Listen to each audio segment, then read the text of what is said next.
దేవుని నామానికి మహిమ కలుగును గాక. కూడి వచ్చిన మీ అందరికీ ప్రభు పేరిట నా ప్రత్యేక వందనాలు.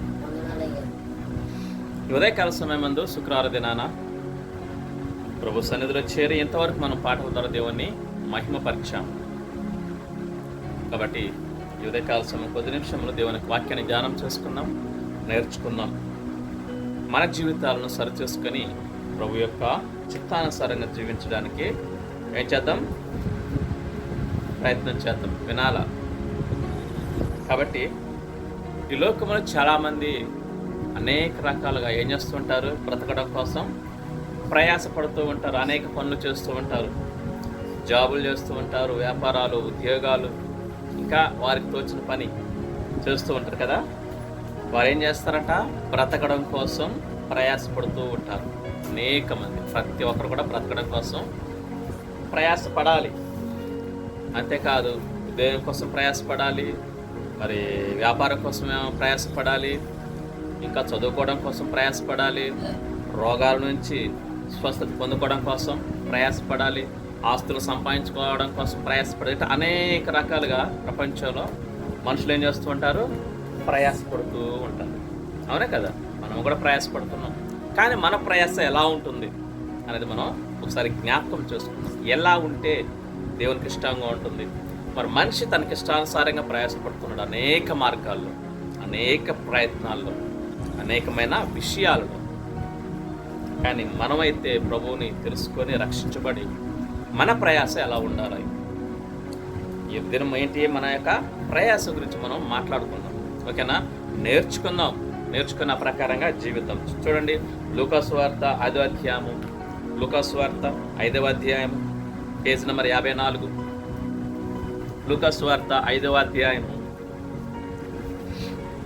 4 నుంచి 7 వచనాలు మనం చదువుకుందాం. తీసిన వారు చదవండి. లూకాసు వార్త 5వ అధ్యాయము 4 నుంచి 7 వచనాలు మనం చదువుకుందాం. ఆ పేజ్ నెంబర్ 54 చదవాలి.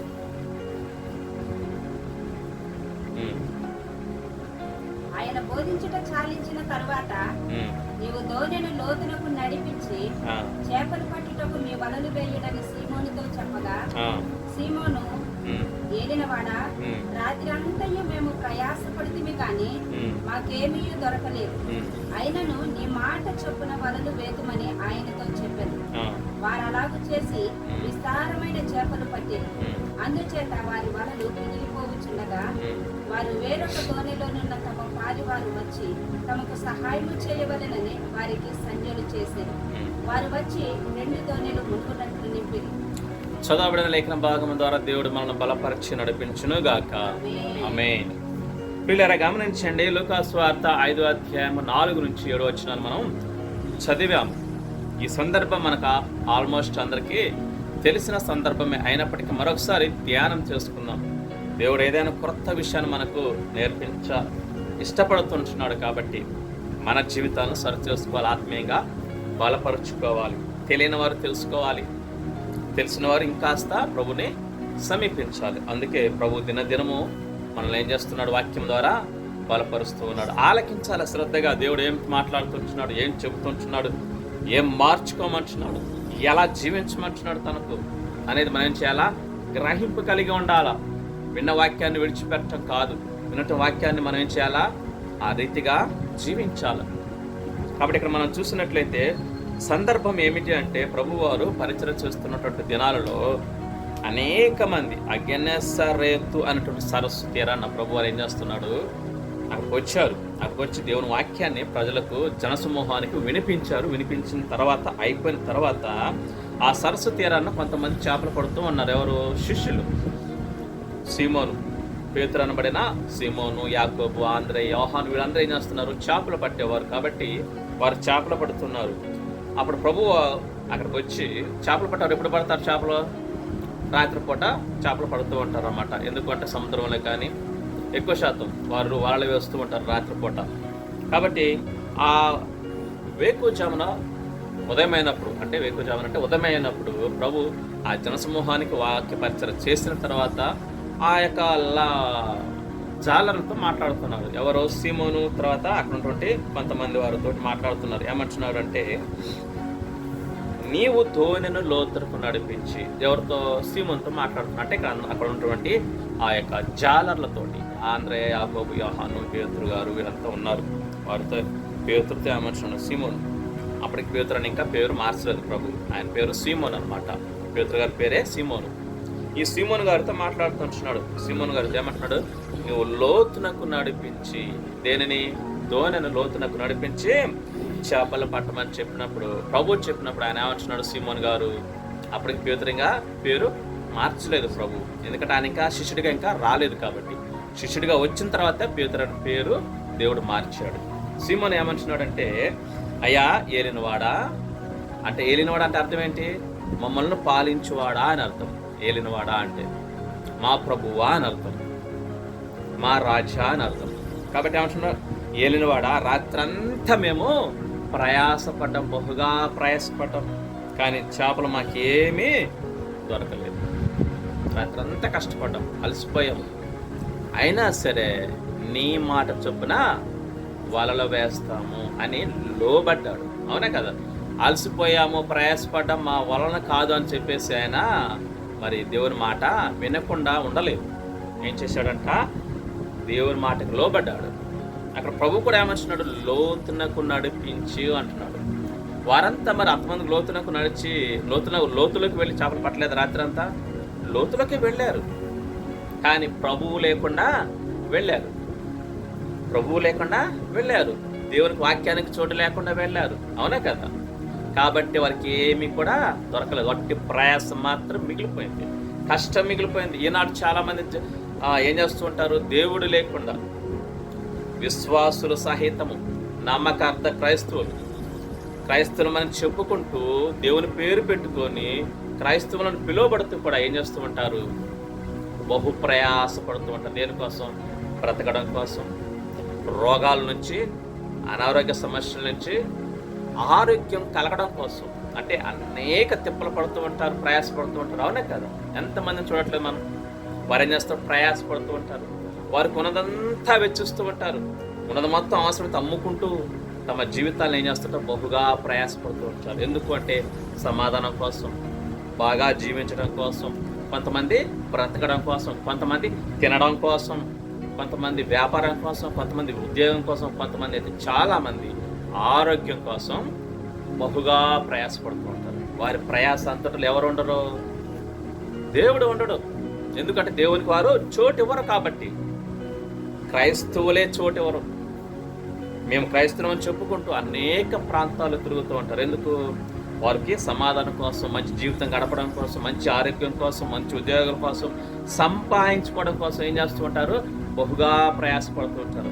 ఏ రీతిగా అయితే ఈ సీమోను వీళ్ళ టీం అంతా రాత్రంతా బహుగా ప్రయాసపడింది, కానీ ఏమీ దొరకలేదు.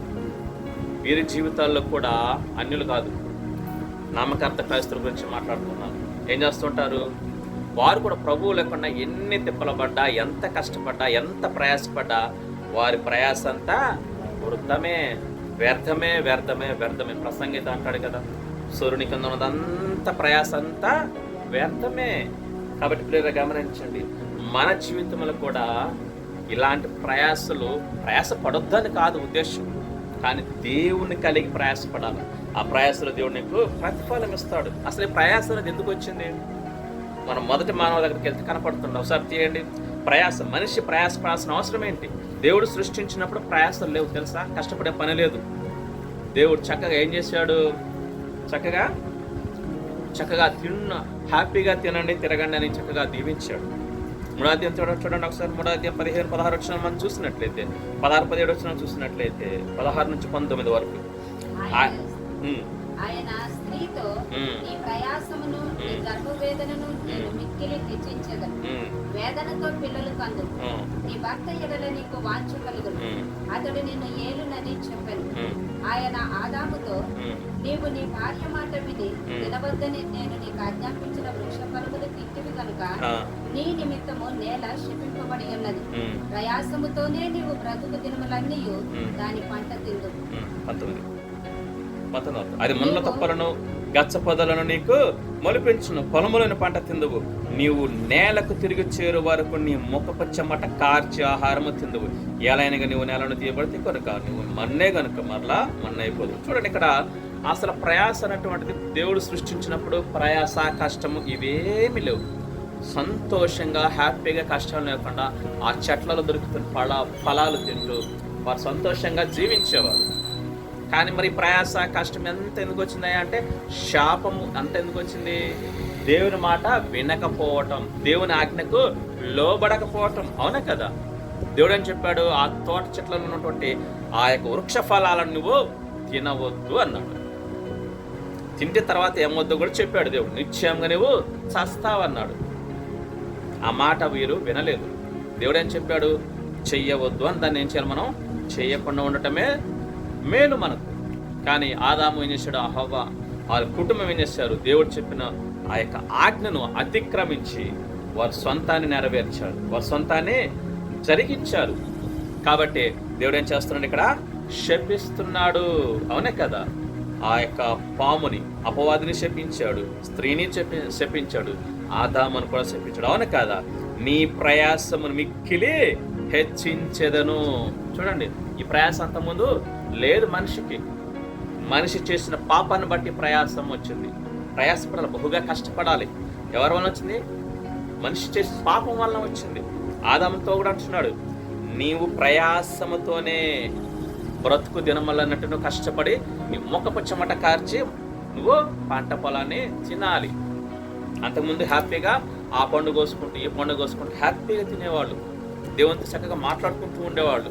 కానీ ఎప్పుడైతే దేవుని ఆజ్ఞను అతిక్రమించారో ఏం చేయబడింది? పాపం అనేది రావటం జరిగింది. ఆజ్ఞ అతిక్రమమే పాపము. పాపం వలన వచ్చే జీతము మరణము. అవునా కదా? కాబట్టి ఆ మరణము మా యొక్క లోకంలోకి వచ్చింది. ఒకసారి చూడండి, రోమపత్రిక 5వ అధ్యాయం 12వ వచనం. కాబట్టి గమనించండి, పాపం, మనిషి చేసిన పాపం. త్వరగా వెళ్తాను, గమనించండి. రోమపత్రిక 5వ అధ్యాయం 12వ వచనం. మనిషి చేసిన పాపం వలన ఈ యొక్క సమాధానం లేకపోవటం, శాంతి లేకపోవటం. అట్లుండగా ఒక మనిషిని ద్వారా పాపము ద్వారా మరణమును లోకములో ఎలాగ ప్రవేశించునో అలాగుననే మనుషులందరూ పాపము చేసినందున మరణము అందరికీ సంప్రాప్తమాయెను. అందరికీ వ్యాపించింది. ఒక్క మనుషుని ద్వారా లోకములకి ఏమొచ్చిందంట? పాపం వచ్చింది. పాపం వలన మరణం వచ్చేసింది. దేవుడు ముందే చెప్పాడు, నిశ్చయంగా నువ్వు చేస్తావని చెప్పాడు. వచ్చిందా లేదా? మరణం వచ్చేసింది. ఆత్మీయంగా వచ్చింది, శారీరకంగా కూడా వచ్చింది. కాబట్టి ప్రియులారా గమనించండి, దేవుని ఆజ్ఞను మనం అతిక్రమించకూడదు. ఏమైతే చేయొద్దు అంటున్నాడు దాన్ని ఏం చేయాలి? మనం చేయకుండా ఉండాలి. ఏమైతే చేయమంటున్నాడో అది చెయ్యాలి. చెయ్యమనేది కూడా చేయకపోవడం పాపమే, తెలుసా? మేలైనది చేయనెరిగి ఉండి అలాగ చేయని వానికి పాపము కలుగును. మేలు చేయటం నీకు తెలుసు, ఇతరులకు సాయం చేయటం నీకు తెలుసు, అయినా నువ్వు చేయట్లేదు. దానివల్ల పాపమే. అర్థమవుతుందా? కాబట్టి మనం ఆజ్ఞను అతిక్రమించడం ఒకటే కాదు, తెలిసిన మేలు కూడా చెయ్యాలి. కాబట్టి పిల్లలు గమనించండి, మన జీవితంలో ప్రయాసం ఎందుకు వచ్చిందంటే దేవుని యొక్క మాటను వినకపోవటం, పాపము చేయటం వలన. ఈ పాపము అనేటువంటిది ఒక్క మనిషి ద్వారా లోకంలో ప్రవేశించి ఈనాడు ప్రతి ఒక్క మనిషిని ఏం చేస్తుంది? చంపేస్తుంది. ఆత్మీయంగా చంపేస్తుంది, శారీరకంగా కూడా చంపేస్తుంది. అంతేకాదు ఉన్నన్నాళ్ళు కూడా బహుగా ప్రయాసపడాల్సి వస్తుంది. అనేక మంది ప్రయాసపడుతున్నారు ఈరోజు. కావున కదా ప్రతి మనిషి ప్రయాసపడాల్సిందే. అది దేవుడు పెట్టిన శాపం మనిషికి. ఎందుకు అంటే మనిషి చేసుకున్న పాపమే. పోనీ అప్పుడేదో ఆది మానవుడు అటువంటి ఆదాము పాపం చేశాడు, ఓకే అయిపోయింది. మరి నువ్వైనా బుద్ధి తెచ్చుకొని పాపం చేయకుండా ఉంటే ఈ ప్రయాస తప్పుతుంది కదా? తప్పుతుంది. ఎందుకంటే పాప క్షమాపణ పొంది అయ్యా నేను పాపిని, నన్ను క్షమించు అని చెప్పేసి నువ్వు ఆ పాపం చేయకుండా ఉంటే ఆ ప్రయాస దేవుడు ఏం చేస్తాడు? తొలగిస్తాడు, తగ్గిస్తాడు, తీసివేస్తాడు. తగ్గియటం కాదు, తీసివేస్తాడు. కాబట్టి గమనించండి, చాలా మంది దినాల్లో అనేక రకాలుగా ప్రయాసపడుతుంటున్నారు. ఒకసారి చూడండి, మార్క్స్ వార్త 5వ అధ్యాయంలో ఒక వ్యక్తిని మనం చూద్దాం. వారు ఒక్కొక్కటిగా నేను మీకు గుర్తు చేస్తూ ఉంటున్నాను. అక్కడ కూడా ఒక స్త్రీ బహుగా ప్రయాసపడుతుందంట. పాపం ఎందుకంటే తనకున్నటువంటి స్థితిని బట్టి. ఏంటి ఆ స్థితి? అనారోగ్య సమస్య. 25వ వచనం నుంచి 12 ఏండ్ల నుండి రక్తస్రావ రోగము కలిగిన యొక్క స్త్రీ ఉండెను. ఆమె అనేక వైద్యుల చేత ఎన్నో తిప్పలు పడి తనకు కలిగినదంతయు వ్యయము చేసుకొని ఎంత మాత్రమును ప్రయోజనము లేక మరింత సంకటపడెను. చూడండి, గమనించండి. ఇక్కడ మనం చూసినట్లయితే ఈ స్త్రీని మనం చూస్తున్నాం, ఒక్కొక్కటిగా మనం చూపిస్తున్నాం. రోగముల చేత ప్రయాసపడుతున్నారు ఈ దినాల్లో చాలా మంది. ఎప్పటి నుంచి పాపము లోకములో ప్రవేశించినప్పటి నుంచి రోగాలు ఏం చేయబడుతున్నాయి? పెరుగుతూ వస్తున్నాయి. కాబట్టి పిల్లలు గమనించి, ఈమె కూడా 12 సంవత్సరాల నుంచి ఆ యొక్క రోగము చేత, ఏంటది? రక్తస్రావ రోగము చేత అనేక తిప్పలు పడినట్టు పాపం. అనేక వైద్యుల చేత ప్రయాసపడుతూ ఉంటుంది. ఎందుకు? తనకున్న ఆ యొక్క అనారోగ్య సమస్యను పోగొట్టుకోవడం కోసం ఎన్నో తిప్పలు పడింది, ఎంతో ప్రయాసపడింది, ఎంతో మంది వైద్యుల దగ్గరికి వెళ్ళింది. చూడండి, ఆమె ఏం చేసిందట? తనకున్న కలిగినదంతయో ఖర్చు చేసుకున్నది. అంటే ఉన్నది మొత్తం అమ్మేసుకుంది తన అనారోగ్య సమస్యను బట్టి. ఇలా గమనించిన ఎంత ప్రయాసపడుతుంది పాపం. చూడండి, ఎంత మాత్రం అయినా సరే ఎంత మాత్రం ప్రయోజనం లేదు. దాని వలన ఏం చేస్తున్నాం? మరింత సంకటపడింది. అంటే అర్థం అంటే బహుగా కృంగిపోయింది. ఇక నేను బ్రతకడం ఎందుకు అనే స్థితికి వచ్చేసింది. కానీ యేసు ప్రభు వారిని తెలుసుకుంది, తన జీవితాన్ని మార్చుకుంది, ప్రయాసని పోగొట్టుకుంది. అవునే కదా? ఆ తర్వాత వచ్చిన మనకు కనపడుతుంది. రోగముల చేత ఈనాడు కూడా అనేక మంది ప్రయాసపడుతూ అనేక ప్రాంతాలు తిరుగుతూ ఉంటారు, పరమ వైద్యుడైన యేసుక్రీస్తుని వదిలిపెట్టేసి. అవునే కదా? తెలియని వాళ్ళంటే వేరే విషయం. తెలిసిన వాళ్ళు సహితము కూడా ప్రభు పేరు పెట్టుకొని ప్రభు సన్నిధికి వెళుతూ కూడా అక్కడికి ఎంత బాగవుతాను, ఇక్కడికి ఎంత బాగవుతాను. మన పాశ్రమ గారు మేనత్త, పాశ్రమ గారే, ఎవరో కాదు, పాశ్రమ గారే, స్వయాన పాశ్రమ గారే ఏం చేస్తున్నారంట? ఒకప్పుడు బహుగా చక్కగా దేవుని సన్నిధిలో గడిపిన వ్యక్తి ఈనాడు ఏ స్థితికి వచ్చేసింది? దిగజారిపోయింది. పరమ వైద్యుడిని వదిలిపెట్టేసి అనేక ప్రాంతాలకు మంత్రజ్ఞుల దగ్గరికి వెళ్ళటం, వాళ్ళ చేత మంత్రాల చేత బాగు చేయించుకోవటం, కట్లు కట్టించుకోవటం. ఏంటిది? భయం ఉండద్దా? దేవుని భయం అసలు? దేవుని పరిచయం చేస్తూ, దేవుని సన్నిధికి వెళుతూ, దేవుని మందిరానికి వెళుతూ, దేవుని సహవాసాన్ని కలిగి ఉన్న వ్యక్తి నువ్వు దేవుని వదిలిపెట్టేసి, పరమ వైద్యుడైన ఆయన్ని వదిలిపెట్టేసి లోకంలోని మనుషుల దగ్గరికి అంటే బుద్ధి లేదు నీకు అసలు? బాగు చేసే దేవుడా మనిషా? దేవుడు బాగు చేస్తాడు. అలాంటి దేవుని దగ్గరికి ఆయన వదిలిపెట్టేసి మనిషి దగ్గరికి వెళ్తే మనిషి ఏం చేస్తాడు? సౌలు కూడా, బైబిల్లో సౌలు కూడా మొదటి రాజు. సమూయేలు చనిపోయిన తర్వాత ఎక్కడికి వెళ్ళాడు? దేవుడు సెలవు ఇవ్వట్లేదని చెప్పేసి ఎక్కడికి వెళ్ళాడు? మంత్రగత్తె దగ్గరికి వెళ్ళాడు. దేవుడు ఆమెతోనే బుద్ధి చెప్పించాడు. చాలా జాగ్రత్త. దేవుని నమ్ముకున్న మనం దేవుని భయం కలిగి జీవించాలి. మన ఇష్టానుసారం జీవించడం కాదు. ఒకళ్ళు నీకు తెలియకపోతే దేవుడిని అడుగు, మోకరించి కన్నిటి ప్రార్థన చేయి, దేవుడు సమాధానం ఇస్తాడు. ఎందుకయ్యి నాకు ఈ రోగాన్ని పెట్టావు? అడుగు. నీలో మార్పు కోసం పెడతాడు తప్ప నేను నాశనం చేయడానికే కాదు. యెహోవా బహుగా శిక్షించిన కానీ ఆయన నన్ను మరణమునకు అప్పగింపలేదు అంటాడు భక్తుడు. ఎందుకు? మనల్ని మార్చుకోవడం కోసమే, మనల్ని దీవించడం కోసమే. అది తెలియకుండా నేను ఆ మంత్రగతి దగ్గరికి పోతే నాకు బాగవుతుంది, లేకపోతే ఈ మాంత్రికుడి దగ్గరికి వెళ్తే నేను బాగుపడతాను. ఏంటిది? ఒక విశ్వాసి, ఒక క్రైస్తవుడు, ఒక సేవకురాలు పరమ దేవుడిని వదిలిపెట్టేసి నీ ఇష్టానుసారంగా జీవిస్తే దేవుడు ఊరుకునేవాడు కాడు. చాలా జాగ్రత్త. ఇచ్చిన అవకాశాలను ఉపయోగించుకోకపోతే, అవకాశాలన్నీ అయిపోయిన తర్వాత నువ్వేమీ చేయలేవు. ఎవడ కూడా నిన్ను రక్షించలేడు. చాలా జాగ్రత్త. దేవుని తెలుసుకున్న మనం ఏం చేయాలా? అది ఏదైనా సమస్య వచ్చిందంటే వస్తే మనుషులం కాబట్టి ఏం చేయాలా? ప్రభు పాదాలు పట్టుకోవాలి. అవసరమైతే ఉపవాసం ఉండి కన్నీటి ప్రార్థన చేయి. దేవుడి నీకు స్వస్థత ఇవ్వడం. నిన్నవే పట్టణస్తులు అన్యులు వాళ్ళు బహు ఘోరంగా జీవించారు దేవునికి వ్యతిరేకంగా. అవునా కదా? యోనా వెళ్ళి స్వార్థ ప్రకటించాడు. ఏం చేశారు వాళ్ళు? కన్నీటితో ఉపవాసం ఉండి 3 దినాలు ఉపవాసం ఉండి మంచినీళ్ళు కూడా తాగకుండా, బైబిల్లో ఉంది చూడండి కావాలంటే, మంచినీళ్ళు కూడా తాగకుండా కన్నీటి ప్రార్థన చేశారు. పశ్చాత్తాపడ్డారు. దేవా మమ్మల్ని క్షమించమని అడిగాడు. దేవుడు ఏం చేశాడు? వారిని క్షమించాడు. అలా ఎంతో మందిని క్షమించాడు దేవుడు. నిన్ను క్షమించడా? నీ పాపాన్ని క్షమించడా? మూర్ఖత్వంగా వెళ్ళొద్దు. మూర్ఖుల సహవాసం చాలా భయంకరం, నరకానికి తీసుకెళ్ళిపోతుంది. దేవుని తెలుసుకున్న నీవు నీ ఇష్టానుసారంగా జీవించడం, నీ ఇష్టానుసారంగా బ్రతకడం, నీ ఇష్టానుసారంగా మరి లోకంలో కలిసిపోవడం కాదు. రోగం ఉంటుంది. ఎవరికి మాత్రం లేదు రోగం? ప్రతి మనిషికి ఉంటుంది రోగం. శరీరాన్ని బట్టి రావచ్చు, వయసును బట్టి రావచ్చు, నువ్వు చేసిన పాపాలను బట్టి కూడా వస్తుంది. అంతేకాదు నీ వంశాన్ని బట్టి, శాపాలు కూడా వస్తాయి. మనం చదువుకున్నాం కదా, 3-4 తరములు ఎప్పటి నుంచి తాతల ముత్తాతల నుంచి చేసిన పాపాలు మనల్ని శాపాలు ఏం చేస్తాయి, వెంబడేస్తాయి. అందువలననే సమాధానం లేక అనారోగ్యాల సమస్యల చేత ఏం చేయబడతారు, బహుగా ప్రయాసపడుతుంటారు. ఇవన్నీ గమనించిన మనం ఏం చేయాలా, ప్రభు పాదాలు పట్టుకోవాలి. దేవుడే మనకు దిక్కు, వేరే ఆప్షనే లేదు, వేరే అవకాశం లేదు. ఇంకా చాలా జాగ్రత్త. ఏ రోగం అన్నా సరే ప్రభు సన్నిధికి రా, దేవుడు తొలగిస్తాడు.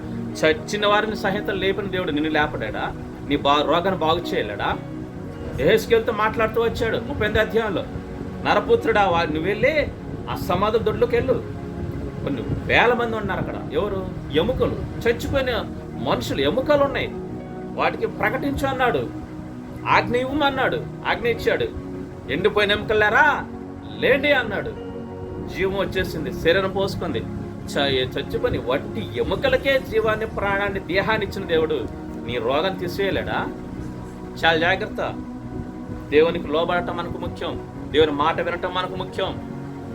ఒకరు రోగం ఉంటే ఉండొచ్చు, దాన్ని ఏముంది, అది పెద్ద సమస్య కాదు. దానివల్ల నరకానికి వెళ్తావా? కాబట్టి రోగాన్ని ఉన్నంత మాత్రాన నువ్వు నరకానికి వెళ్ళటం కాదు కావాల్సింది, దేవుని సన్నిధికి, పరలోకానికి వెళ్ళాలి. మరి చూస్తాం మనకు ముందు ఎవరు, దానికుడైనటువంటి దరిద్రుడైన లాజరు. ఏముంది ఆయనకి? కనీసం ఉండటానికి ఇల్లు లేదు, శరీరం అంతా రోగమే. ఆయన దేవుణ్ణి వదిలిపెట్టలేదు, దేహాన్ని ముగించుకున్నాడు, శరీరాన్ని మరి ప్రాణాన్ని ముగించుకున్నాడు, ఈ లోకయాత్రను ముగించుకున్నాడు.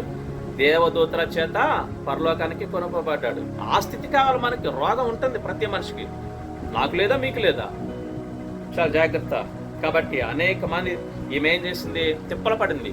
సరే తెలియక ఆమె కంటే తెలియదు, వెళ్ళిపోయింది. కానీ ప్రభువును తెలుసుకున్న తర్వాత ప్రభు పాదాలు పట్టుకొని తను ఉన్నటువంటి అప్రయాస అంతా తీసేసాడు దేవుడు. కాబట్టి గమనించండి, మనం కూడా రోగాలతో వేధిస్తుంటాయి. ఎవరో అపవాది అనేక సమస్యలు తీసుకొస్తూ ఉంటాడు. కానీ భయపడకుండా కన్నీటితో ప్రభు పాదాలు పట్టుకోవాలి. అంతేకాదు, ఆయనకి లోబడాలి. దేవునికి ఏం చెప్తున్నాడో వినాలి, జాగ్రత్తగా ఆలకించాలి. దేవుడు చెప్పింది మనం చేస్తే మనకు అదే మేలు. దేవుడేమి మనల్ని క్షీణించిపోవడానికో అడుక్కు తినటానికో సృష్టించలేదు. దేనికంట, సమస్తమును సమకూర్చి మనకు మేలు కలగటానికే దేవుడు చేస్తున్నాడు. పేతురు పత్రికలో మనం చూస్తాం కదా, మీరు ఆశీర్వాదం కారకులుగా ఉండటానికే పిలువబడ్డారు. దేవుడే ముట్టిగా పిలవాలా, మనల్ని ఆశీర్వదించడానికి పిలుచుకున్నాడు. కాబట్టి గమనించండి, రోగాల చేత ప్రయాసపడుతున్నారు ఈ లోకములో. స్నేహితుల రోగం చేత ప్రయాసపడుతున్నారు. నీవు ప్రభు సన్నిధికి వచ్చి నీకు పాపాలు క్షమించుకొని, నీ పాపాలు ఒప్పుకొని ప్రభు చేత క్షమించబడి ఆయన పాదాలు పట్టుకుంటే నీకు రోగాన్ని ఆయన తీసేయడానికి సమర్థుడు. అంతేకాదు, సంపాదన కోసం ప్రయాసపడుతూ ఉంటారు చాలా మంది, అవునా కదా? సంపాదన సంపాదన సంపాదన ఏం చేసుకుంటారు? సంపాదించి నెత్తిన పెట్టుకుంటారా? తీసుకుని వెళ్ళిపోతారా పరలోకానికి, నరకానికి? ఎక్కడికి తీసుకెళ్లేదు కాదు. ఈ భూమి మీద ఉన్నంత వరకు నువ్వు అనుభవించవచ్చు, తప్పులేదు. కానీ ఎలా సంపాదిస్తున్నావు మనం మన సంపాదన? ఒకసారి చూడండి, ఒక వ్యక్తి బైబిల్ గ్రంథంలోనే 2 రాజుల 5:26 మనం చూసుకున్నాం కదా, తీయొద్దు. కానీ గమనించండి, మనకు ఎంతమంది చాలాసార్లు చదివిన వాక్య భాగమే. ఎవరు? ఎలీషా దగ్గర శిష్యుడు గెహాజీ ఏం చేశాడు? ఆ నయమాను ఎప్పుడైతే మరి తన రోగాన్ని పోగొట్టుకొని చాలా ద్రవ్యాన్ని, వస్త్రాలు, బంగారం, వజ్రాలు తీసుకొచ్చాడు. ఎవరికి? ప్రవక్త అయినా ఎలీషాకి ఇవ్వడానికి. ఎలీషా ఏమంటాడు? నాకు వద్దు, చిల్లి గవ్వ కూడా వద్దు అంటాడు. మరలా తీసుకొని వెళ్ళిపోతూ ఉంటాడు. ఆయన దగ్గర పనిచేసే గెహాజీ మాత్రం ఏం చేస్తాడు? సంపాదించుకోవాలి, ఇదే మంచి అవకాశం అని అనుకొని ఏం చేస్తాడు? పరుగున పరిగెడుతూ ఉంటాడు. ఆయన ఊరు బదులు వెళ్ళిపోతూ ఉంటాడు. పరుగున పరిగెట్టుకుంటూ పోయి అబద్ధం చెప్పేసి అవంతా తెచ్చుకుంటాడు. సంపాదన, అన్యాయపు సంపాదన. దైవజనుడు వద్దని చెప్పాడు. దైవజనుడి దగ్గర ఉంటున్నటువంటి నీకు సంపాదన అవసరమా? చూడండి, ఆ వచనం చదువుకుని ఒకసారి. 2 రాజుల గ్రంథం 5:26 వచనం. చక్కటి మాట అక్కడ చెప్తూ ఉంటున్నాడు దైవజనుడు ఎలీషా గారు. అది మనకు వర్తిస్తుంటుంది.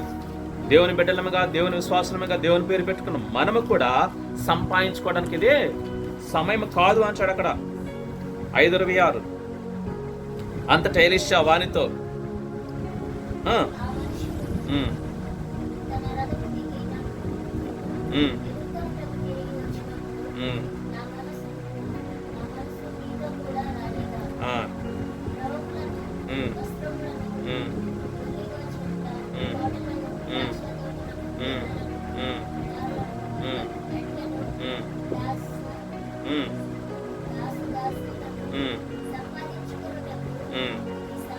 తర్వాత కాబట్టి ఉమ్, నయమాత్మకు కలిగిన ఉమ్, కుష్ఠరోగము నీకు, ఉమ్, నీకును, ఉమ్, నీ సంతతికిని ఉమ్, సర్వకాలమును ఉమ్, ఉమ్, అంతనియును ఉమ్, అని చెప్పగా ఉమ్, వాడు ఉమ్, ఉమ్, మంచు వలె ఉమ్, తెల్లనైన ఉమ్, కుష్ఠరోగము కలిగి ఉమ్, ఎలీషా ఎదుట నుండి ఉమ్. బయటికి వెళ్ళెను. చూడండి, ఇక్కడ గెహాజీ దైవజనుడటువంటి ఎలీషా ఆయన వద్దు అన్నప్పుడు ఈయనకు బుద్ధి రావాలి కదా. దైవజనుడి దగ్గర ఉన్నటువంటి ఈయనకు ఏం చేయాలా? ఆ దైవజనుడిని చూసి నేర్చుకోవాలా. ఈయన ఎందుకు ఉంటున్నాడు ఆయన దగ్గర? నేర్చుకోవడానికి ఉంటున్నాడు. మరి ఆ దైవజనుడే వద్దన్నప్పుడు ఈయన ఏం చేస్తున్నాడు? అతి ఆశకు పోతున్నాడు. అన్యాయంగా సంపాదించాలనేటువంటి పరుగు పరుగున వెళ్ళి అదంతా తీసుకుని వచ్చి ఇంట్లో పెట్టుకున్నాడు. అప్పుడు మాట్లాడుతున్నాడు దైవజనుడు, ఏమంటున్నాడు? అంతట ఎలీషా వారితో, ఆ మనుషుడును తన రథము దిగి నిన్ను ఎదుర్కొన్నట్టు తిరిగి వచ్చినప్పుడు నా మనసు నీతో కూడా రాలేదా? ద్రవ్యమును, వస్త్రములను, ఒలివ చెట్ల తోటలను, ద్రాక్ష తోటలను, గొర్రెలను, ఎడ్లను, దాసదాసీలను సంపాదించుకున్నట్టుకు ఇది సమయమా? కాబట్టి నయమానుకు కలిగిన కుష్టు నీకును నీ సంతతికి సర్వకాలం అంటియుండును అని చెప్పగా వాడు మంచు వలె తెల్లనైన కుష్ఠము కలిగి ఎలీషా ఎదుట నుండి బయటకు వెళ్ళను. పిల్లలు గమనించండి, సంపాదించుకోవడానికి ఇది సమయం కాదు. దైవుని జనాంగానికి, విశ్వాసులకు ఇది సమయం కాదు. మరి ఏంటి సమయము? సంపాదించుకోవటమే. కానీ ఏం సంపాదిస్తున్నావు? ఆత్మల సంపాదన నీకు కావాలి. ఈ లోక సంపాదన ముఖ్యం కాదు. ఈ లోక సంపాదన నిన్ను పరలోకానికి తీసుకెళ్ళదు. ఈ లోక సంపాదన నీకు బహుశా కొద్ది కాలం నీకు సంతోషాన్ని ఇవ్వచ్చు, కానీ ఆ తర్వాత అంతా ప్రయాస అంతా వ్యర్థమే అవుతుంది. నీ సమయాన్ని, నీ ప్రయాసాన్ని ఈ లోకంలో డబ్బు కోసమో, ధనం కోసమో, లేకపోతే భూములు సంపాదించుకోవడం కోసమో, మేడల మీద కొనుక్కోవడం కోసమో, కార్లు బంగారాలు సంపాదించుకోవడం కోసమో కాదు. నీకు ఇచ్చిన సమయాన్ని దేవునికి ఇచ్చిన సమయం దేనికి సంపాదించాలా? ఆత్మల సంపాదన నీకు కావాలా? పరిశుద్ధ జీవితం నీకు కావాలా? దేవుని పని నువ్వు చేయాలి. అది వదిలేసి తుష్టమైనటువంటి డబ్బు కోసం కకృతి పడతావు, పరుగులు పెట్టడం అవసరమా నీకు? ఒక దేవుని బిడ్డగా, ఒక విశ్వాసిగా, రక్షణ పొందిన వాళ్ళగా, రక్షణ పొందిన వాడివిగా, రక్షణ పొందిన దానివిగా. కాబట్టి గమనించండి, అంటే నా ఉద్దేశం బ్రతకడం కోసం సంపాదించవద్దని కాదు నా ఉద్దేశం. అదే గురిగా వెళ్ళొద్దు అంటున్నాను. దేవుని పక్కన పెట్టి సంపాదన ముఖ్యం కాదు అంటున్నాను. దేవుడు ప్రతిసారి జ్ఞాపకం చేస్తున్నాడు మనకు, నేను తప్ప వేరొక దేవుడు నీకు ఉండకూడదు. అంటే అర్థం ఏంటి? వేరే దేవుని పూజిస్తేనే అది కాదు. నువ్వు దేవుని కంటే ఎక్కువగా దేన్ని ప్రేమిస్తే అదే నీకు దేవుడు. డబ్బును ప్రేమిస్తున్నావా? సంపాదన అంటే లేచిన దగ్గర నుంచి అదే నీకు దేవుడు. మరి దేవుని కంటే ఎక్కువ ప్రేమించినట్టే కదా. కాబట్టి శాపం, జాగ్రత్త. నువ్వు ఎంత సంపాదించినా వ్యర్థమైపోతుంటుంది, అది మిగలదు, అది అభివృద్ధి రాదు. కాబట్టి గమనించండి, సంపాదన కోసం ప్రయాసపడటం మానేసి ఒక క్రైస్తవుడిగా, ఒక విశ్వాసిగా, ఒక దేవుని బిడ్డగా ఏం చేయాలా? ప్రభువు కోసం నూతన ఆత్మను సంపాదించాలి. అది పక్కన పెట్టేసి నీ ఇష్టానుసారంగా డబ్బు, సంపాదన, వ్యాపారం, ఉద్యోగం పరుగులు పెట్టావా? దేవుడు కాళ్ళు నరికేస్తాడు. అంటే అర్థం ఏంటి? ఇస్తాడు, అవకాశం ఇచ్చినంత వరకు ఇస్తాడు, చూస్తాడు. వినలేదా? చాలా జాగ్రత్త. ఊరుకోడు దేవుడు. ఇచ్చిన అవకాశాలను నువ్వు సద్వినియోగపరచుకుంటే, అంటే దేవుని కోసం, ఆత్మీయ స్థితి ఎదుగుదల కోసం దానికి ఉపయోగించు. అంతే తప్ప నీ స్వార్థం కోసమో, నీ కోరికలు తీర్చుకోవడం కోసమో, నీ యొక్క ఇష్టాలను నెరవేర్చడం కోసమో దేవునికి వ్యతిరేకంగా పరుగులు పెట్టావా? దేవుడు ఊరుకోడు. కాబట్టి గమనించండి, ఇక్కడ దావీదును ఏమంటున్నాడు? డబ్బును, ద్రవ్యమును, ఎడ్లను, దాసదాసీలను, బిల్డింగ్లను, భూములను సంపాదించుకోవడానికి ఇదే సమయమా? మనం చివరి దినాలలో ఉంటున్నాం. ఈ ఎలీషా ఇప్పుడు కాదు, ఇది అప్పుడే ఇది సమయం కాదు అని చెప్పాడు. కొన్ని వేల సంవత్సరాల క్రితమే చెప్పాడు. మరి ఇప్పుడు మనం ఎక్కడనో చివరి స్టేజ్లో ఉన్నాం. ప్రభు రాకడ అతి సమయం, రేపు ఎల్లుండన్నట్టు ఉందన్న పరిస్థితి. చాలా జాగ్రత్త. డబ్బు, సంపద ఇది కాదు మనకు ముఖ్యం. కనీసం నీ ఆత్మ అయినా సరే నువ్వైనా పరలోకానికి వెళ్తావా? చాలా జాగ్రత్త. ఇతరులను రక్షించడం పక్కన పెట్టు, కనీసం నువ్వు నీ కుటుంబమైన దేవుని సన్నిధికి వెళుతుందా? పరలోక రాజ్యానికి వెళతారని గ్యారంటీ ఉందా నీకు? మనస్ఫూర్తిగా హృదయం చేసుకుని చెప్పు, ఆలోచించుకో. మనకు కావాల్సింది ఏంటి? దేవుని యొక్క సన్నిధి ముఖ్యం. మనకు దేవుని పని ముఖ్యం. ఈ లోకంలో ఉన్నా లేకపోయినా దేవుని పని చేస్తే పరలోకంలో నిన్ను బహుగా దేవుడు హెచ్చిస్తాడు. అక్కడ నీకు దీవెనలు ఇస్తాడు. అందుకే యేసు ప్రభు అన్నాడు, ఈ లోక సంపద కోసం మీరు ప్రయాసపడొద్దు. ఈ ఈ లోక సంపద ఏమవుతుందంట, తుప్పు పట్టిపోతుంది, చెద పురుగులు తినేస్తాయి. కానీ పరలోకం ధనం సంపాదించుకోండి, అది నిత్యము ఏమవుతుందంట, అక్కడ ఉండిపోతుంది మనకు. కాబట్టి మనం సంపాదించుకోవడానికి సమయం కాదు ఇది. కోర్స్ బ్రతకడం కోసం పని చేయని కాదంటం లేదు, ఏదో బతకడం కోసం పని చేసుకో, ఏదో దేవుడి చిన్న పని చాలు. అది తృప్తి కలిగి ఉండటం మనకు అవసరం. కాబట్టి ఆకాను కూడా పరుగులు ఎట్టాడు డబ్బు కోసం. ఏం చేయబడ్డాడు, కుటుంబం సహా చంపబడ్డాడు. ఇస్కరియోతు యోధ ప్రభుతోనే ఉంటూ డబ్బు కోసం కకృతి పడ్డాడు.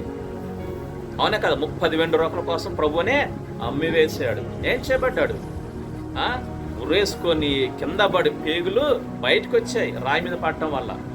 బహు భయంకరమైన స్థితి. జాగ్రత్త, నీకు కూడా ఆ స్థితి వస్తుందేమో చెప్పలేం, ఎవరికి ఏ స్థితి వచ్చిందో. ఇకనైనా మారకపోతే దేవుడు ఊరుకోడు. ఎవడైనా సరే, నువ్వైనా నేనైనా, దేవుడు అవకాశం ఇస్తున్నాడు. ఎందుకు, ఇకనైనా నా బిడ్డ మారుతాడు, ఇకనైనా నా బిడ్డ నా సన్నిధికి వస్తాడు, నా దగ్గరికి వస్తాడని ఎదురు చూస్తున్నాడు. అంతే తప్ప దేవుడు మంచితనం చేతగానితనంగా తీసుకోవద్దు. దేవుడు ఊరుకునేవాడు కాడు. నాణానికి 2 కోణాలు ఉంటాయి, అవును కదా. నాణానికి 2 కోణాలు ఉంటాయి. ఒకవైపు బొమ్మ ఉంటుంది, ఒకవైపు అంకె ఉంటుంది. దేవుడు ఒకవైపు మంచివాడే, దీర్ఘశాంతుడే, కృపామయుడే, దయామయుడే, జాలి గలవాడే, కరుణామయుడే. కానీ 2వ కోణం దాహించు అగ్ని. అది కూడా గుర్తుపెట్టుకోవాలి మనం, అవునా కదా. సొదొమ గొమొర్రా పట్టణాలు ఏమైపోయినాయి, దేవుని కోపాగ్నికి కాలి బూడిదే అయిపోయినాయి. నోవహు టైంలో ప్రపంచం అంతా ఏమైపోయింది, జలప్రయాణం మునిగి చచ్చిపోయింది. దేవుడు ఎప్పుడు దీర్ఘశాంతుడే కాదన్ను, ఆయన కోపం కూడా ఉంది. మాట వినకపోతే చాలా జాగ్రత్త. అంతదాకా మనం తెరుచుకోవద్దు. ఇకనైనా కళ్ళు తెరవాలి, ఇకనైనా ప్రభు సన్నిధికి రావాలని ప్రభు ఆశపడుతున్నాడు. చూడండి, హగ్గై గ్రంథము. మన సంపాదన కోసం చాలా మంది పరుగులు పెడుతున్నారు. కాబట్టి దేవుడు లేకుండా సంపాదిస్తే ఏమవుతుందో అక్కడ ఒక వచనం చూసుకుని మనం ముందుకెళ్దాం. హగ్గై గ్రంథము 1వ అధ్యాయము 6వ వచనం.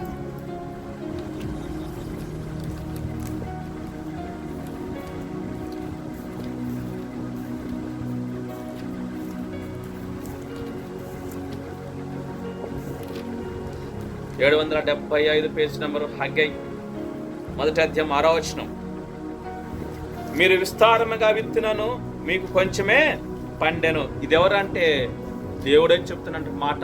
నేను లేకుండా, నా సన్నిధి మీకు తోడుగా లేకుండా, నా సహాయం మీరు లేకుండా చేసిన పనికి దేవుడు చెప్తున్నాడు. ఏమంటున్నాడు 6వ వచనం, హగ్గై 1వ అధ్యాయం 6వ వచనం. మీరు విస్తారముగా విత్తినను మీకు కొంచెమే పండెను. మీరు భోజనము చేయుచున్నను, ఆకలి తీరకైనది, పానము చేయుచున్నను, దాహము తీరకొనేది, బట్టలు కప్పుకొనుచున్నను, చలి ఆగకున్నది. పనివారు కష్టము చేసి జీతము సంపాదించుకొనెను, జీతము చినిగిపోయిన సంచులు వేసినట్టుగా ఉన్నది. ఎవరి గురించి మాట్లాడుతున్నాడు దేవుడు? ఎవరి గురించో కాదు, విశ్వాసులైన తన బిడ్డల కోసమే మాట్లాడుతున్నాడు. అన్యుల కోసం మనం మాట్లాడట్లేదు. మన గురించి. అంటే ఏంటి? దేవుడు లేకుండా దేవుని పేరు పెట్టుకొని క్రైస్తవులమని చెప్పుకుంటూ బ్రతికే వారి గురించి దేవుడు మాట్లాడుతుంటున్నాడు. తన యొక్క మందిరాన్ని కట్టకుండా దేవుని మందిరం పాడైపోతున్నా, మరి దేవుని మందిరం పాడైపోతున్న పట్టించుకోకున్నటువంటి క్రైస్తవుల గురించి దేవుడు మాట్లాడుతుంటున్నాడు. ఏమంటున్నాడంట? మీరు విస్తారంగా విత్తున, అంటే మీరు వ్యవసాయం చేసినా కానీ ఏం చేయబడుతుందంట, అది కొంచెమే వస్తుంది. మీరు భోజనం చేసినా సరే ఆకలి తీరకున్నది, నీళ్లు తాగినా సరే దాహం తీరకున్నది, బట్టలు కప్పుకున్నా సరే చలి ఆగకున్నది. అంతేకాదు, మీరు ఎంత పని చేసి కష్టం చేసి జీతం సంపాదించుకున్న, వేలకు వేలు సంపాదించిన, ఏం చేయబడుతుందంట? చినిగిపోయిన సంచులు వేసినట్టే. అంటే అర్థమైతే దాంట్లో ఉంటాయా? ఉండవు. కొంతమంది రోజుకి 1000 రూపాయలు, 2000, 3000 సంపాదించే వాళ్ళు ఉంటారు. కానీ మరలా తెల్లారి 1 రూపాయి కూడా మిగలదు. ఎందుకంటే దేవుడు లేకుండా నువ్వు ఎంత ప్రయాసపడినా అదంతా ఏమవుతుందట? వ్యర్థమైపోతుంది, మిగలదు. అభివృద్ధి అనేది ఉండదు. అదే ప్రభు కృప కలిగి, దేవునితో కలిగి, దేవుని సాక్షిగా జీవిస్తూ, దేవుడు చెప్పినట్లుగా నువ్వు ప్రార్థిస్తూ చిన్న పని చేయి, దేవుడు దాన్ని అత్యధికంగా ఆశీర్వదిస్తాడు. అవునే కదా? పౌలు గారిని చూసుకుందాం. ఆయన ప్రపంచ సువార్థికుడు. ఎవరు? పౌలు గారు. 3 సువార్త దండయాత్ర ప్రపంచవ్యాప్తంగా చేశాడు. మరి అలా చెప్పి ఆయన పని చేయలేదా? చేశాడు. చిన్న పనే. ఆయనే కానీ ఎవరి మీద ఆధారపడలేదు. పోయిన వారే మనం మాట్లాడుకున్నాం, అవును కదా, పోయిన మంగళవారం ఎవరి మీద ఆధారపడలేదు. కనీసం వారు భోజనం కూడా ఉచితంగా ఎక్కడ తీసుకోలేదు. మరంత పెద్ద సువార్థికుడు ప్రపంచవ్యాప్తంగా తిరుగుతూ ఆయనకే పని చేస్తూ దేవుడు ఏం చేశాడో ఆశీర్వదించాడు. మరి నువ్వు ఒక చోట స్థిరంగా ఉంటూ భూములు, ఆస్తులు, వ్యాపారాలు, ఉద్యోగాలు కలిగి ఉంటున్న దేవుడు నిన్ను దీవించడా? దీవిస్తాడు. కాకపోతే నీ ఇష్టాన్ని వదిలిపెట్టాలి. దేవుడు వదిలిపన్నవి వదిలేసేయాలి. దేవుడు విడిచిపెట్టమనవి విడిచిపెట్టేయాలి. మారు మనసు కలిగి నీ తప్పులకు పక్షమాపణ పొందుకొని ప్రభు సన్నిధిని నువ్వు మోకరించి నువ్వు అడిగితే దేవుడు నీకు తప్పకుండా సహాయం చేస్తాడు. ఇదిగో ఇదే మిక్కిలి అనుకూలమైన సమయము. ఎందుకు? మారు మనసు పొందుకోవడానికి. ఇకనైనా ఇప్పుడైనా సరే, అందుకే హబక్కుకులు అంటాడు, ఇప్పుడైనా సరే మీరు ఉపవాసం ఉండి ఉపవాస ప్రార్థన చేయండి, ప్రతిష్ఠిత దినాన్ని చాటించండి. ఎందుకు? మీ గత జీవితం నాకు ఇష్టంగా లేదు కాబట్టి మారు మనసు పొందండి. ఇర్మియా గ్రంథాన్ని చాలాసార్లు హెచ్చరిస్తాడు మన జీవితం మార్చుకోవాలి. కాబట్టి పిల్లలు గమనించండి. ఒక వ్యక్తి మత్తయి సువార్త 16:26 మనం చూస్తాం, తీయొద్దు కానీ, ఒక వ్యక్తి ఏం చేస్తాడంటే లోకమంతా సంపాదించుకొని తన ప్రాణాన్ని పోగొట్టుకుంటే వానికేమీ ప్రయోజనం? అవునా కదా? దేవుడు లేకుండా నీవేం సంపాదించుకుంటే ఏంటండి ఉపయోగం? ఆ వ్యక్తి లోకమంతా సంపాదించుకున్నాడు కానీ దేవుడు లేడు, చచ్చిపోయాడు. ఎటు వెళ్ళాడు? నరకానికి వెళ్ళాడు. ఆ సంపాదన ఏమన్నా పరలోకానికి తీసుకెళ్ళిందా? తీసుకెళ్ళు. చాలా జాగ్రత్త. దేవుడు లేకుండా నువ్వు ఎంత ప్రయాసపడ్డా అదంతా వ్యర్థమే. కాబట్టి గమనించండి, దేవుని కొరకు మనం ఏం చేయాలా? కష్టపడాలి. దేవునికి ఇష్టంగా మనం ప్రయాసపడాలా. ప్రభు పనిలో కష్టపడాలా. ఆత్మను దేవుని సన్నిధికి నడిపించాలా. అప్పుడు దేవుడు నీ ప్రయాసను దీవిస్తాడు. నువ్వు చేసే చిన్న పని కావచ్చు, చిన్న ఉద్యోగమే కావచ్చు. కోల్గేట్ నేను ఎన్నోసార్లు చెప్పుకున్నాం. ఆ కంపెనీలో చిన్న ఉద్యోగిగా ప్రవేశించాడు, రోజువారీ కూలిగా. ఈనాడు ప్రపంచవ్యాప్తంగా దేవుడు ఆయన్ని, వారి కుటుంబాన్ని దీవించాడు. దేవుడిని నమ్ముకుంటే, దేవుని మీద ఆధారపడితే ఏమంటున్నాడు? 1000 తరముల వరకు కరుణించువాడు. అవునా కదా? కాబట్టి అది గమనించాలి. చాలా మంది బ్రతకడం కోసం ప్రయాసపడుతూ ఉంటారు. ఇప్పటికీ రోగముల చేత ప్రయాసపడిన వారు చూసాం. ఒక్కొక్కటి మీకు చూపిస్తున్నాను, చాలా విషయాలు ఉన్నాయి. కానీ సంపాదన కోసం ప్రయాసపడిన వారు చూసాం. కొంతమంది ప్రతి మనిషి బ్రతకడం కోసం ప్రయాసపడుతూ ఉంటారు. అలా ప్రయాసపడుతున్న వారు చాలా మంది ఏం చేస్తున్నారంటే వారు ప్రయాస కోసం, బ్రతకడం కోసం అనేక తిప్పలు పడుతుంటున్నారు. అంటే బ్రతకడం కోసం ప్రయాసపడొద్దు అని కాదు నా ఉద్దేశం.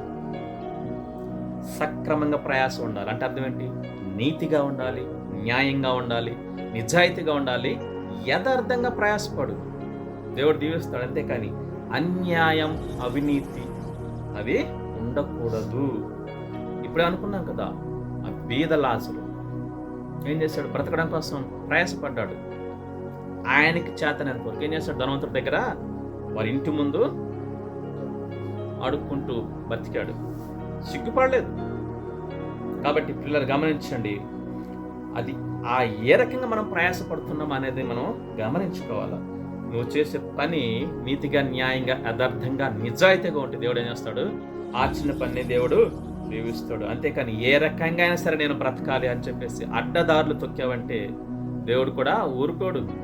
ఈ లోకంలో దాని ప్రతిఫలాన్ని అనుభవించక తప్పదు, శిక్ష అనుభవించక తప్పదు. మనం అనుకుంటాం నాకేం కారలేదులే, నాకేం పర్లేదులే, దేవుడు చూడట్లేదు అనుకోవద్దు. పిల్లి కళ్ళు మూసుకున్నంత మాత్రాన ఎవరు చూడట్లేదు అనుకుంటే పొరపాటు. కాబట్టి గమనించండి, దేవుడు అనేవాడు ఉన్నాడు, పైన చూస్తూ ఉంచాడు. కాబట్టి మనం ఏ రకంగా అయినా ప్రయాసపడి సంపాదించుకుంటే ఏమంటాడు తెలుసా? వెర్రివాడా, నువ్వు సంపాదించినవి ఎవని వగుతాయి, నేను నిన్ను పిలుస్తున్నాను అనుకోవద్దు. ఏం చేయాలా? అన్ని వదిలిపెట్టి వెళ్ళిపోడు. ధనవంతుడిని పిలిచాడా లేదు దేవుడు? మత్తయి 16:26 ఏమన్నాడు?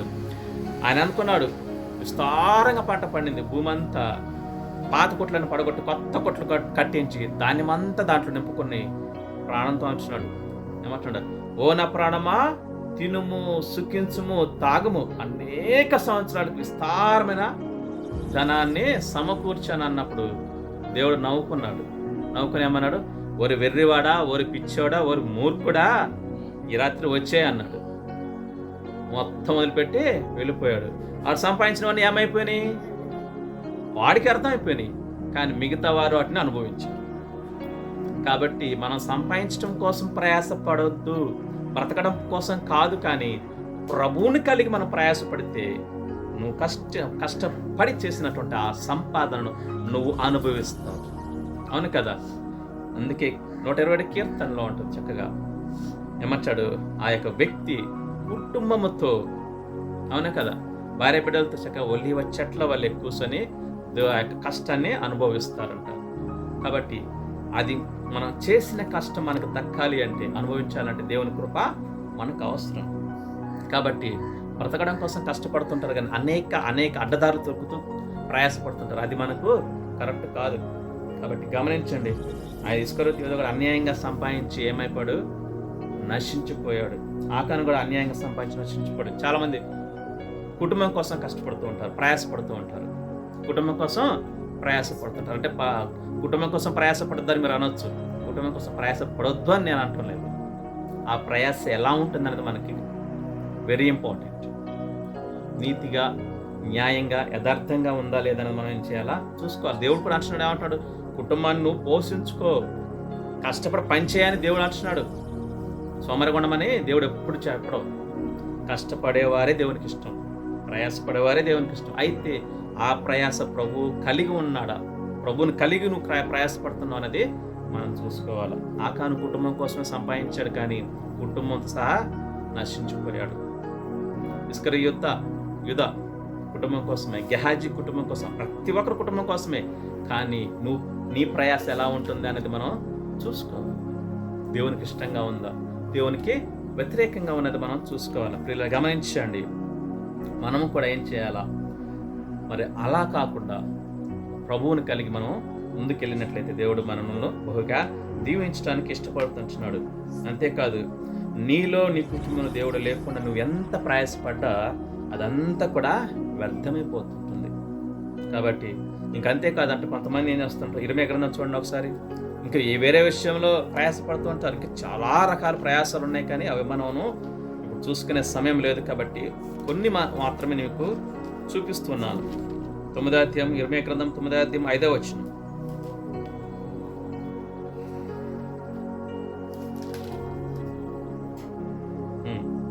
సత్యము పలుకక ప్రతివాడును తన పొరుగువానిని వంచించును. అబద్ధములాడుట తమ నాలుకలకు అభ్యాసము చేసి ఉన్నారు. ఎదుటివాని తప్పులు పట్టవలెనని ప్రయాసపడుతున్నారు. అదిగో చూడండి, ఈ ప్రయాస ఎలా ఉంటుందంటే, వీళ్ళకి పనికి మాలినోళ్ళు. వీళ్ళ ప్రయాస ఎలా ఉంటుందంటే ఎదుటి వాని తప్పులు పట్టడానికే ప్రయాసపడుతూ ఉంటారు. ఇది అస్సలు ఉండకూడదు విశ్వాసికి. అవునే కదా? ఇది ప్రయాసే. దేనికోసం ప్రయాసపడుతున్నారు? ఎదుటి వాని తప్పులు పట్టుకోవాలని ప్రయాసపడుతుంది. దీనివల్ల నీకేమైనా ఉపయోగమా? దీనివల్ల నీకేమైనా ఒరుగుతుందా? నీకేమైనా లాభం వస్తుందా అంటే నష్టం తప్ప ఏ లాభం ఉండదు. సత్యము పలుకక ప్రతివాడును తన పొరుగువాడిని వంచించును. అబద్ధములాడుట తమ నాలుకలకు అభ్యాసము చేసి ఉన్నారు. వీరంతా ఎవరంటే ఎదుటివాని తప్పులు పట్టాలని ప్రయాసపడుతున్న వారే, ఎదుటివాని మీద నిందలు మోపటానికి ప్రయాసపడుతున్న వారే, ఎదుటివాని తప్పులు పట్టుకోవడానికి ప్రయాసపడుతున్న వారే. వీరికి ఏం పని పాట ఉండదు. ఏం చేస్తుంటారంట? ఎదుటివాని తప్పులు పట్టడానికి, ఎదుటివాడిని ఎలా నశింప చేయాలి, ఎదుటివాడిని ఎలా మరి కురంగదీయాలి, ఎదుటివాడిని ఎలా నాశనం చేయాలని ఆలోచిస్తుంటారు. ఇది తప్పు. దేవుడు చూస్తూ ఊరుకోడు.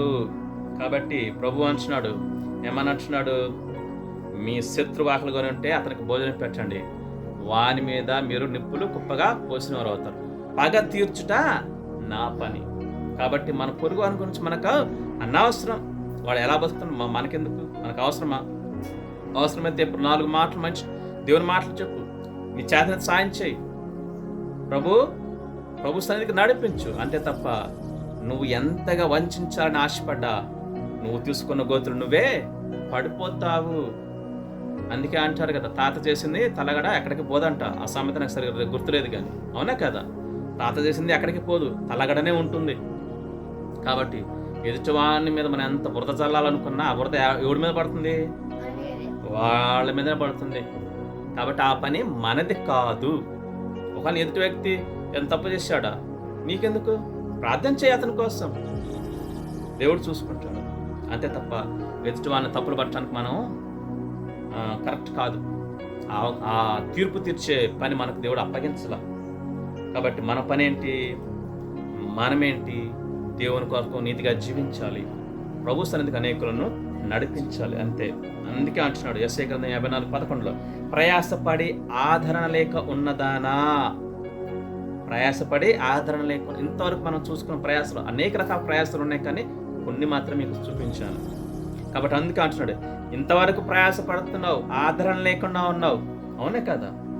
రోగముల చేత, సంపాదన చేత, కుటుంబాల కోసము, మరి బ్రతకడం కోసము, ఎదుటివారిని మరి తప్పులు పట్టడం కోసము, ఇంకా ఉద్యోగాల కోసం, వ్యాపారం కోసం ప్రయాసపడుతూ సమాధానం లేక ఉన్నటువంటి దానా, ఆదరణ లేకున్న దానా, ఏమంటున్నాడు ప్రభు, నా సన్నిధికి రా, నా చెంతకి రా. అందుకే మత్తయి సువార్త 11:28 గుర్తుందా, ప్రయాసపడి భారం మోసుకొనిసిన సమస్త జనులారా నా యొద్దకు రండి, నేను మీకు విశ్రాంతినిస్తాను.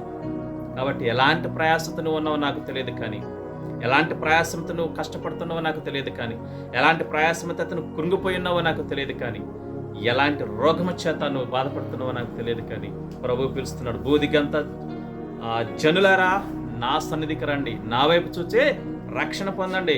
ప్రయాసపడి భారం మోసుకున్న సమస్త జనులారా నా యొద్దకు రండి, నేను మీకు విశ్రాంతిని ఇస్తాను అంటున్నాడు. యెషయా గ్రంథం మనకు కనపడుతుంది, బూదిగంత నివాసులారా నా వైపు చూచి రక్షణ పొందండి. అంటే ప్రతి ఒక్కరు, నీవు ప్రయాసంతో పడిపోయి ఉన్నావా, కష్టం చేత విసిగిపోయి ఉన్నావా, నీ జీవితంలో అలసిపోయి ఉన్నావా, ఏం చేయాలా, నీ ప్రయాసతో యేసుక్రీస్తు సన్నిధికి వచ్చినట్లయితే ఆయన ఏమంటున్నాడు, నీకు విశ్రాంతిని ఇస్తుంటున్నాడు.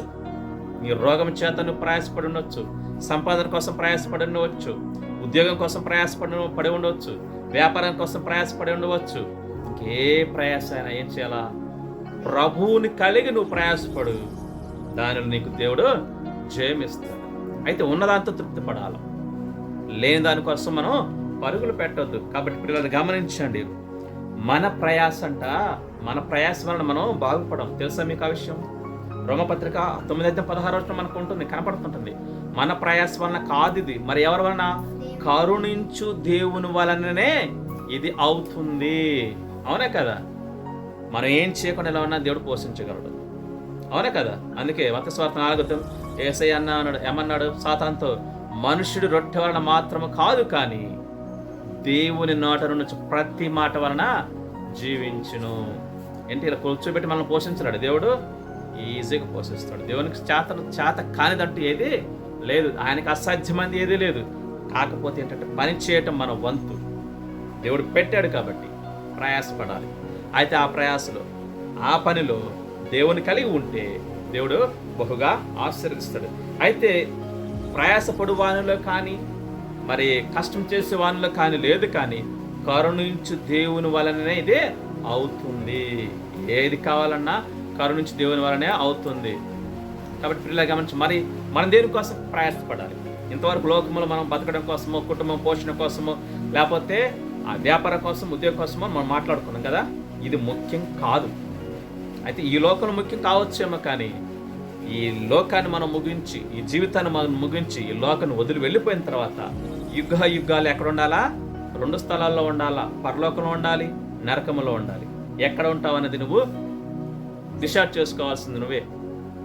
పరలోకంలో ఉండాలనుకుంటే మాత్రం ప్రభువుని కలిగి ఉండాలి. అవి కూడా మనం చూసుకున్నాం. మరి దేనికోసం మనం ప్రయాసపడాలి? 1 తిమోతి 6:11 మనకు కనపడుతుంటుంది. చక్కటి మాట దేవుడు సెలవుస్తుంటున్నాడు, విశ్వాసులైన మనకు ప్రతి ఒక్కరు కూడా ఏం చేయబడాలంటే ఎలా జీవించాలి, దేనికోసం ప్రయాసపడాలి. ఇంతవరకు తెలుసో తెలియకొని ఇష్టానుసారంగా ప్రయాసపడ్డావేమో, ఆది కాదు ప్రయాసపడటం.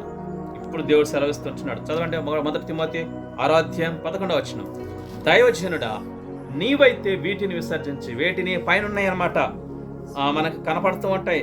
9వ నుంచి 7వ నుంచి మనకు కనపడుతూ ఉంటాయి. ఈ లోకంలో మనకి ఏమీ తేలేదు, ఏమీ తీసుకొని పోలేము, కాబట్టి అణ్వస్త్రం కలిగిన వారమే ఉండాలి అంటూ మాట్లాడుతూ, ధనవంతులగటకు మీరు అపేక్షించొద్దు, ఆశపడొద్దు. అలా ఆశపడితే శోధనలో పడతారు, ఉరిలో పడతారు, అవివేకంగా జీవిస్తారు. అంతేకాదు హానికరమైన అనేకమే మీకు కలుగుతాయి. అంతేకాదు మనుషులు మిమ్మల్ని నష్టంలో ముంచి వేస్తారు, నాశనం చేస్తారు. కాబట్టి ధనాపేక్షను మీరు వదిలివేయండి. ధనాపేక్ష సమస్త కీడులకు మూలం. ఇవన్నీ వదిలివేసి అప్పుడు అంటున్నాడు దైవజనుడు. దైవజనుడు అంటే దైవజనుడు ఒక్కడే కాదు, ఇక్కడ అర్థం ప్రతి ఒక్క విశ్వాసి వీటిని విసర్జించి ఇప్పుడు ఏం చేయాలంటున్నా? నీతిని, భక్తిని, విశ్వాసమును, ప్రేమను, ఓర్పును, సాత్వికమును సంపాదించుకున్నట్టుకు ప్రయాసపడము. దేనికోసం ప్రయాసపడాలి మనం? నీతిని, భక్తిని. ఏ భక్తి? దేవుని పట్ల భక్తి, వేషధారణ భక్తి కాదు. ఆ భక్తిలో శక్తి ఉండాలి.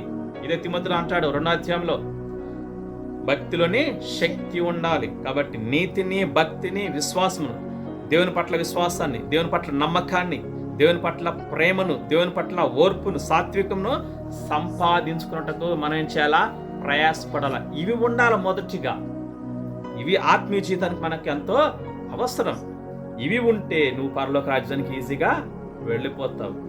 ఈ లోకంలో ఎంతకాలం బతుకుతామో మనకు తెలియదు, కానీ పరలోకంలో మాత్రం యుగాలు బతుకుతాం. అవునే కదా? కాబట్టి పిల్లలు గమనించిన వేటి కోసం మనం కష్టపడాలా, ప్రయాసపడాలంటే నీతిని, భక్తిని, విశ్వాసము, దేవుని పట్ల ప్రేమను మనం సంపాదించుకోవడం కష్టపడాలి. అదే 2 తిమోతి 4వ అధ్యాయం 2వ వచనం. తర్వాత మనం దేనికోసం కష్టపడాలని చూద్దాం.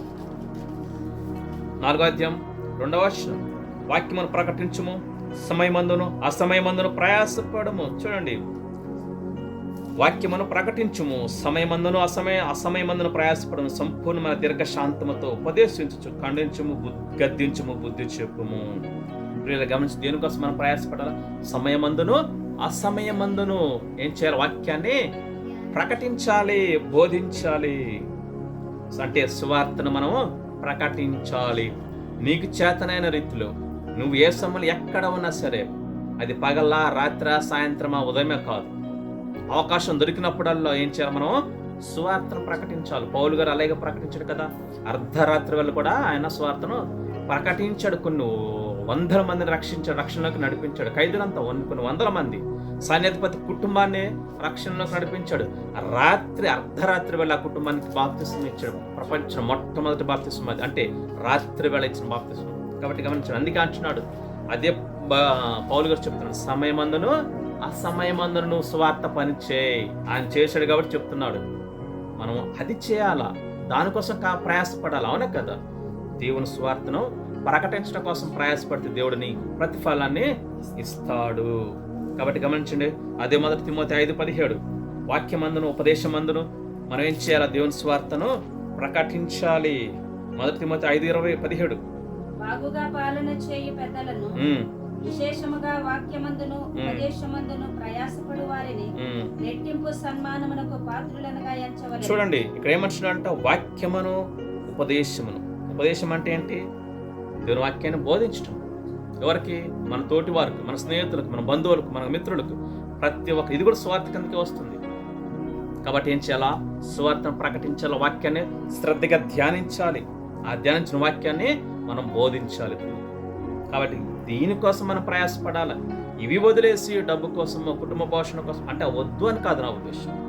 మొదటిగా దేవునికి ప్రాధాన్యత ఇవ్వాలి. ఆ తర్వాత నువ్వు కుటుంబ పోషణ కోసం పనిచేయ, దేవుడు దీవిస్తాడు. అది కానీ ఆత్మీయ విషయాలు దేవుణ్ణి పక్కన పెట్టేసి నీ ఇష్టానుసారంగా నువ్వు పరుగులు పెడితే ఆ ప్రయాస దేవుడు దీవించాడు. కాబట్టి గమనించండి. ఇంకంతేకాదు, కొలసీ పత్రిక 1వ అధ్యాయం 28-29 వచ్చిన మనం చూసినట్లయితే, కొలసీ పత్రిక చూడండి, పిలిపి తర్వాత ఉంటుంది. 1వ అధ్యాయం 28-29 వచ్చిన మనం చూసినట్లయితే, ప్రతి మనిషిని క్రీస్తును సంపూర్ణిగా చేసి ఆయన ఎదుట నిలబెట్టవాలని సమస్త విధమైన జ్ఞానంతో మేము ప్రతి మనుషునికి బుద్ధి చెప్పుచు, ప్రతి మనుషునికి బోధించుచు ఆయనను ప్రకటించుచున్నాము. అందునిమిత్తము నాలో బలముగా కార్యసిద్ధి కలిగించి ఆయన క్రియాశక్తిని బట్టి నేను పోరాడుచు ప్రయాసపడుచున్నాను. పిల్లలు గమనించండి, ఇక్కడ దేనికోసం ప్రయాసపడాలి అంటే క్రీస్తు సారూప్యంలోనికి మనం మార్చబడటానికి మొదటిగా ప్రయాసపడాలి.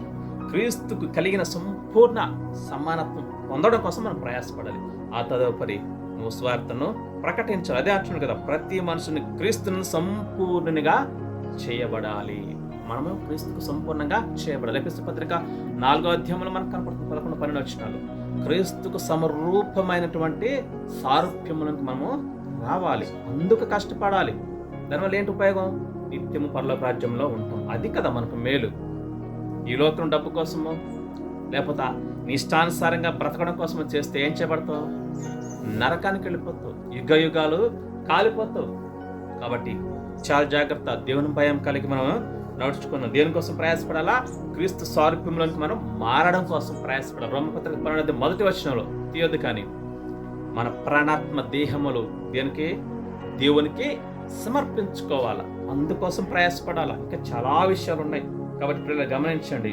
రోమపత్రిక 16:12 అదే మనం చూసాం కదా. 16:12 ప్రభువునందు ప్రయాస ఎలాగుండంట? ప్రభువునందు ప్రయాసపడాలి. మనం దేనికోసం ప్రయాసపడాలా? ప్రభువునందు. అంటే అర్థం ఏంటి? ప్రభు కోసం అన్ని విషయాలు మనం ప్రయాసపడాలి. ఇప్పుడు ఒక్కొక్కటికి వివరించడానికి సమయం సరిపోదు. కాబట్టి ప్రభువునందు ప్రయాసపడాలి అంటే ఏంటి? వాక్యం బోధించే విషయంలోను, స్వార్థ ప్రకటించే విషయంలోను, ప్రభు పని చేసే విషయంలోను, అది చర్చిలో పని కావచ్చు, లేకపోతే మీటింగ్లో పనులు కావచ్చు. నీ సొంత పనులు కాదు సుమా నేను చెప్పేది, దేవుని పని విషయంలో నేను చెప్తున్నాను. దేవుని పనికి మనం ప్రాధాన్యత ఇస్తే అప్పుడు దేవుడు ఏం చేస్తాడంట? చూడండి, అది కూడా చూద్దాం చివరికి. ఎక్కడ ఉంటుందంటే వచ్చిన గుర్తులేదు, కానీ ప్రభువునందు ప్రయాస వ్యర్థముగా పోనివ్వదు. అందుకే అంటాడు కదా మత్తయి సువార్తలో, ప్రభు పేరట నువ్వు గిన్నెడు చిన్న దాని ప్రతిఫలాన్ని పోగొట్టుకున్నావు. పిల్లలు గమనించండి. రోమపత్రిక వస్తారు, అక్కడ కూడా చూడండి ఒకసారి. రోమపత్రిక 16వ అధ్యాయము 12వ వచనంలో మనకు కనపడుతుంది, ప్రభునందు ప్రయాసపడు, ఆమె కృప ప్రయాణకు వందనములు, ప్రియులకు పెరుసు వందనములు, ఆమె ప్రభువునందు బహుగా ప్రయాసపడేను. చూడండి, ఎవరి కోసం అంట? ప్రభువునందు. ప్రభు కోసం ప్రయాసపడాలి, ప్రభు పని చేయడం కోసం బహుగా ప్రయాసపడాలి. కాబట్టి గమనించండి. 1 కొరింథీ పత్రిక 14:1 చూసినట్లయితే ప్రేమ కలిగి ఉండటానికి మనం ఏం చేయాలా? ప్రయాసపడాలి. దేనికోసము? ప్రేమ కలిగి ఉండటానికి మనం ప్రయాసపడాలి. కాబట్టి పిల్లలు గమనించండి, ప్రభు కోసము, ప్రభు పని చేయడం కోసము మనం ప్రయాసపడాలి. అంతేకాదు ఒకరినొకరు ప్రేమించుకోవడం కోసం ప్రయాసపడాలి. 1 కొరింథీ 14 మొదటి వచనంలో ప్రేమ కలిగి ఉండటకు మీరు ప్రయాసపడుడి. ఇతరుల కోసం మనం ప్రయాసపడాలా. రోమ 16:6 వచనంలో కూడా మనకు కనపడుతుంటుంది. ఇతరుల కోసం అంటే ఏంటి? ఇతరులు నశించిపోతున్న నీ యొక్క బంధువులు, స్నేహితులని ప్రభు సన్నిధికి నడిపించడం కోసం, రక్షణలకి నడిపించడం కోసం ప్రయాసపడాలా. ఇవన్నీ వదిలేసి ఈ లోకంలో డబ్బు కోసమో, ధనం కోసమో, పేరు ప్రఖ్యాతుల కోసమో, ఆస్తులు సంపాదించడం కోసమో, భూములు సంపాదించడం కోసం కష్టపడితే దేవుడు ఏం చేస్తాడో తెలుసా? ఉమ్మి వేస్తాను అంటున్నాడు. అక్రమం చేయవాళ్ళ నా ఎదురుండే పొండి. రేపటి రోజున చాలా జాగ్రత్త. మనం దేవుడు ఎందుకు తీసుకొచ్చాడు ఈ భూమి మీదకి? ఎఫెసీ పత్రిక 1:6 దేనికోసం తీసుకొచ్చాడు? తన కోసము మనల్ని నిర్ణయించుకున్నాడు. జగత్ పునాది వేయబడక ముందే తన కోసం మనల్ని నిర్ణయించుకొని భూమి మీదకి తీసుకొస్తే, ఆయన పని చేయకుండా, ఆయనకి ఇష్టంగా జీవించకుండా మన ఇష్టానుసారంగా జీవిస్తే ఏం చేస్తాడు దేవుడు? ఉమ్మి వేస్తాడు. ఉమ్మి వేయటమే అంత కాదు, అక్రమం చేయవలారా మీరెవరో నాకు తెలియదు, ఇక్కడి నుంచే పోండి అంటాడు. చాలా జాగ్రత్త. కాబట్టి పిల్లలు గమనించండి, ఇతరులను రక్షణకు నడిపించడం కోసము మనం ఏం చేయాలా? ప్రయాసపడాలా. చివరిగా 1 కొరింథీ పత్రిక 15వ అధ్యాయము 58వ వచనం మనం చూసుకొని ముగించుకుందాం. కాబట్టి గమనించండి, మన ప్రయాస ఎలా ఉంటుంది? ప్రభు కోసం ప్రయాసపడుతున్నామా? మన ఇష్టాన్ని నెరవేర్చడం కోసం ప్రయాసపడుతున్నామా? 1 కొరింథీ పత్రిక 15:58.